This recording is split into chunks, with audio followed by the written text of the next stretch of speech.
myself Dr. Kritika Saini, Faculty of Ayurved, क्रियाशाली department से Jyoti Vidyapeeth women's university Jaipur. आज हम पढ़ेंगे पित्त दोष के बारे में। तो आयुर्वेद में पहले तो दो दोष बताए गए हैं, शारीरिक और मानसिक। अगर क्वेश्चन आता है कि दोष कितने प्रकार के होते हैं, तो दो ही दोष होते हैं, शारीरिक और मानसिक। शारीरिक दोष के फर्दर 3 टाइप्स करे जाते हैं, वातज, पित्तज और कफ दोष। ठीक है, तो वात, पित्त और कफ दोष में से अभी हम पढ़ रहे हैं पित्त दोष के बारे में। ठीक है, आज का हमारा टॉपिक है पित्त दोष। ठीक है, तो सबसे पहले पित्त दोष की निरुक्ति क्या होती है। तो पित्त वर्ड आया है तप संतापे से, तप संतापे। तो ये होती है पित्त दोष की निरुक्ति, यानी कि जो भी संताप है, जो भी ऊष्मा है, जो भी दहन है, वो सब किस कारण है, हमारे शरीर में पित्त दोष के कारण है। ठीक है, पित्त ही हमें ऊष्मा प्रोवाइड करवाता है। पित्त ही जो बॉडी का टेम्परेचर है, बॉडी के अंदर जो ऊष्मा है, जो भी पाचन करा रहा है, वो सब क्या करा रहा है, पित्त करा रहा है। इसलिए इसको बोलते हैं तप संतापे। जिस प्रकार किसी भी भोजन को पकने के लिए अग्नि चाहिए होती है, तो हमारे पाचन में जो भी हमने आहार लिया है, उसके पाचन के लिए हमें क्या चाहिए होती है, पित्त दोष या पाचक पित्त चाहिए होता है। ठीक है, नेक्स्ट हम बात करते हैं पित्त दोष की इम्पोर्टेंस की। पित्त दोष इतना इम्पोर्टेंस क्यों है, क्योंकि इसके बारे में ना आयुर्वेद में लिखा गया है श्लोक में कि प्राकृत अवस्था रक्षते, विकृत अवस्था नाश्यते। प्राकृत अवस्था में इतना इम्पॉर्टेंट है पित्त कि अगर वो प्राकृत रूप में रहेगा तो वो शरीर की रक्षा करेगा, यानी कि मेटाबॉलिज्म सही होगा, डाइजेशन सही होगा, हमें एनर्जी सही मिलेगी, तो हम पूरा यूटिलाइज, अगर पूरा कार्बोहाइड्रेट वो फूड होगा तो हम पूरा एनर्जी के साथ वर्क कर सकते हैं। ठीक है, तो अगर वो प्राकृत अवस्था में है, अपना पाचन करा रहा है, भ्राजक पित्त अपना काम करा रहा है, रंजक पित्त ब्लड का फॉर्मेशन कर रहा है, तो वो हमारे प्राकृत रूप में हमारे शरीर की रक्षा करता है। किंतु अगर वो विकृत हो गया है तो वो शरीर का नाश भी कर सकता है। विकृत अवस्था में अगर वो पाचन सही से नहीं करा रहा है, जिसकी वजह से कॉन्स्टिपेशन हो रहा है, या डायरिया हो रहा है, या फिर टेम्परेचर बहुत ज़्यादा बढ़ गया है जिसकी वजह से फीवर हो रहा है, तो वो शरीर का नाश भी कर सकता है, यानी मृत्यु भी कर सकता है। ठीक है, तो ये इसकी इम्पोर्टेंस है, इसलिए पित्त दोष को पढ़ना इम्पोर्टेंट है। अब इसके पंचभौतिक तत्व के बारे में बात करते हैं। तो इसकी पंचभूतता क्या होती है। मेनली इसके अंदर आग्नेय महाभूत होता है। आग्नेय महाभूत की अधिकता होती है, किंतु सभी महाभूत इसके अंदर थोड़े थोड़े अमाउंट में प्रेजेंट होते हैं, और उनके गुणों के आधार पे हम करते हैं। पित्त दोष के जो गुण होते हैं उसके आधार पे हम बता सकते हैं कि इस गुण के कारण ये महाभूत के कारण ये गुण आया है, इस महाभूत के कारण ये गुण आया है। जैसे पृथ्वी महाभूत के कारण इसके अंदर विश्र गंध आती है। पित्त की पर्टिकुलर स्मेल होती है विश्र गंधी। ठीक है, तो वो विश्र गंधी कहाँ से आती है, पृथ्वी महाभूत के कारण आती है। ठीक है, विश्व गंधी होती है रोटन फिश की, जैसे कि स्मेल जो होती है, रोटन फिश जैसी स्मेल, उसको बोलते हैं विश्व गंधी।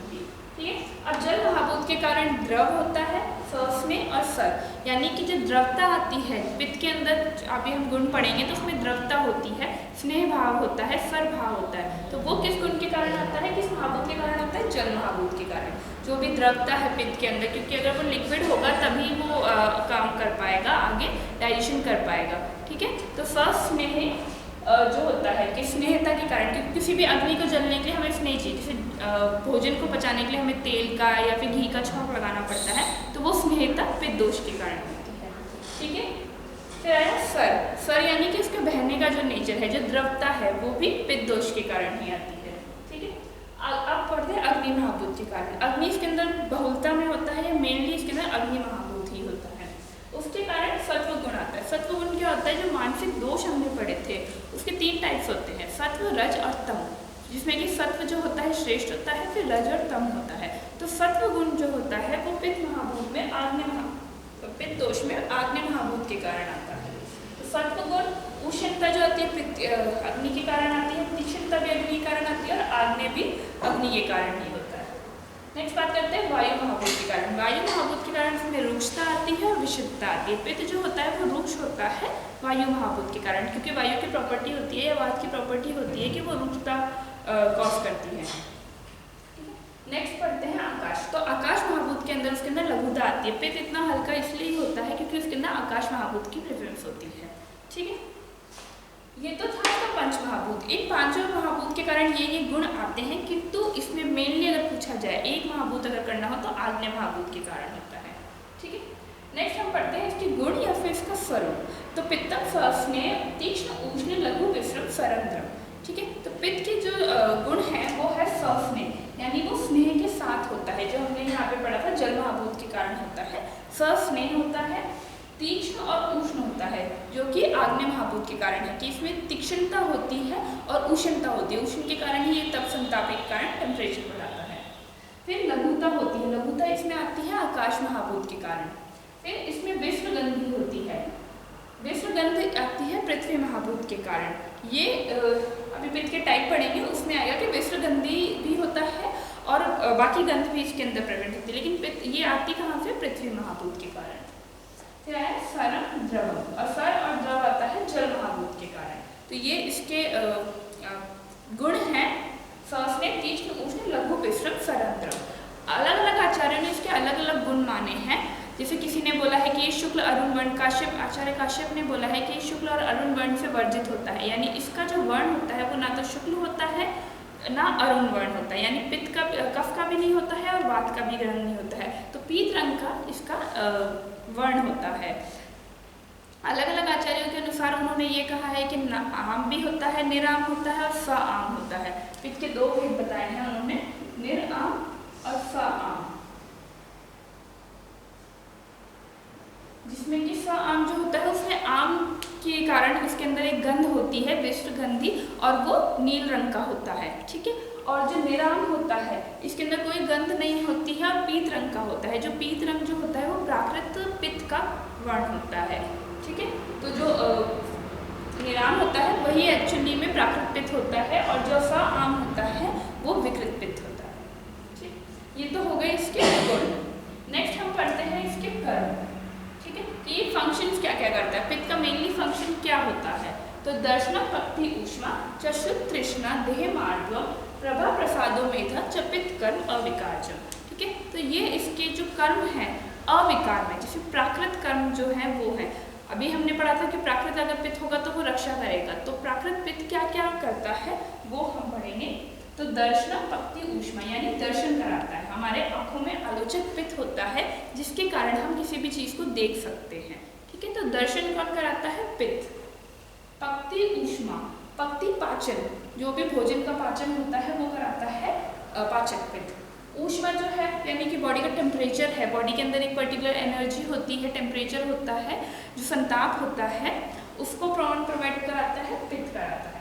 शुद्ध तृष्णा, देह मार्दन, शुद्ध और तृष्णा, शुद्ध तृष्णा यानी कि भूख, शुद्धा और तृष्णा यानी भूख और प्यास, ये कौन लगाता है? पित्त के कारण होती है। हमें जो भूख लगती है कि पाचन हो गया भोजन का, उसके बाद जो भूख लगती है या हमें जो पाचन होने के बाद प्यास लगती है वो सब किस कारण से होती है? पित्त के कारण से होती है। तो शुद्ध और तृष्णा ये दोनों पित्त के कारण या पित्त दोष के कारण होती है, उसके प्राकृत कर्म है ये। नेक्स्ट हम पढ़ते हैं देह मार्दन, यानी जो बॉडी के अंदर एक स्मूथनेस होती है, मृदुता होती है, वो किस कारण से होती है? पित्त के कारण। क्योंकि पित्त क्या होता है? हमारे स्किन में होता है भ्राजक पित्त, पित्त का एक टाइप है भ्राजक पित्त, वो हमारी स्किन के अंदर होता है, और स्किन के अंदर वो क्या करता है? मॉइस्चर प्रोवाइड कराता है या मॉइस्टनेस, स्मूथनेस प्रोवाइड कराता है। तो देह मार्दन, देह के अंदर जो मृदुता लेके आता है वो पित्त दोष लेके आता है, ठीक है। देन प्रभा, प्रसादो, मेधा च, प्रभा और प्रसाद यानी कि मेधा या मेधा स्मृति जो होती है किसी भी चीज़ को याद करने की क्षमता, या प्रभा, प्रभा होती है जो हमारा कॉम्प्लेक्शन होता है, जो भी हमारा वर्ण है या जो भी हमारा लश्चर होता है, कॉम्प्लेक्शन होता है, जो एक चेहरे से या ओज जो हमें दिखता है चेहरे पे या स्किन पे किसी के भी, वो होता है प्रभा और प्रसाद। तो जो पित्त, जिनका पित्त प्राकृत होता है उनके अंदर वो ओज या उनके अंदर वो कॉम्प्लेक्शन बहुत अच्छा क्लियर दिखाई देता है, या जिनकी पित्त प्रकृति होती है उनके अंदर भी प्रभा और प्रसाद ज़्यादा दिखाई देता है। और मेधा क्या होता है? मेधा होती है हमारी रिकॉल करने की, मेमोरी जो होती है, हमारी स्मृति जो होती है, मेधा। तो पित्त वालों के अंदर प्रभा, प्रसाद और मेधा ये तीनों चीज़ें ज़्यादा होती हैं। तो ये थे इसके प्राकृत कर्म। नेक्स्ट हम पढ़ेंगे स्थान, कि पित्त का स्थान कहाँ होता है। तो स्वेदो, रसो, लसिका, रुधिर, आमाशय, पित्त स्थानानि तत्राप्य आमाशय विशेष। तो विशेषता जो अगर एक पर्टिकुलर स्थान की बात करें तो वो होता है आमाशय, ऊर्ध्व आमाशय जो होता है वो पित्त का स्थान होता है मेनली। और बाकी स्थान क्या होते हैं? स्वेद यानी स्वेट, हमारा जो पसीना होता है, रस यानी जो भी हमारा बॉडी के अंदर रस या लिम्फ जो है वो, और लसिका ये भी लिम्फ, रुधिर यानी हमारा ब्लड, ये सारे जो हैं ये पित्त के स्थान हैं। उसमें से भी मेनली क्या है? आमाशय उसका स्थान। नेक्स्ट हम पढ़ते हैं पित्त के भेद। तो जैसे जैसे वात के 5 भेद थे, उसी तरह पित्त के भी 5 ही भेद होते हैं। पहला होता है पाचक पित्त, सेकंड होता है रंजक पित्त जो पाचन कराता है, पाचक पित्त। रंजक पित्त जो ब्लड का फॉर्मेशन करता है। साधक पित्त जो हृदय के अंदर रहता है। नेक्स्ट होता है आलोचक पित्त जो हमारे चक्षु के अंदर रहता है और दर्शन का काम करता है। नेक्स्ट होता है, फिफ्थ होता है भ्राजक पित्त जो हमारी त्वचा में रहता है और उस त्वचा को एक वर्ण प्रदान करता है या कॉम्प्लेक्शन प्रोवाइड करता है। इसके जो भेद हैं उनके बारे में हम वर्णन करेंगे नेक्स्ट लेक्चर में। Thank you.